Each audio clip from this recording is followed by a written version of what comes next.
Now, let's see which makes more sense to our next guest, David McAdams. David is president of McAdams Group, LLC, based in Memphis, Tennessee. He's known nationwide as a highly sought-after speaker and financial educator, and he shares his insights and advice frequently on magazines such as Forbes, on the radio, and in other financial media outlets. David, welcome back to the show. Hey, thanks for having me back.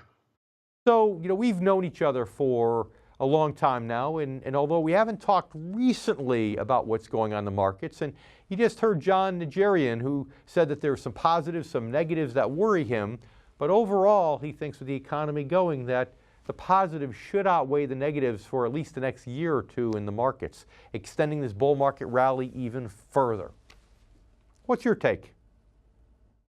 He probably has a good point in the near term. I mean, frankly, with where we are with interest rates, the concern, of course, is if the Fed pushes interest rates higher in the near term, that we could see a flattening of the yield curve. If they push interest rates up too fast, too soon, then it's likely that banks would decrease their lending, which could force a recession. So that's where there's a lot of uncertainty there, because if that happens, I would tend to be in the more bearish category.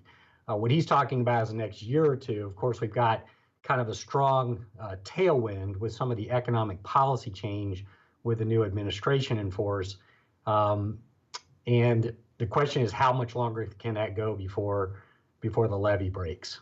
I kind of agree with you with your commentary in your monologue that we have seen such bull market rises in such a short, fast period of time that I really wonder if that would have happened without the stimulus package that the previous administration put into force, and really without what's famously called the Trump bump and the tax law effect and the economic policy from the new administration.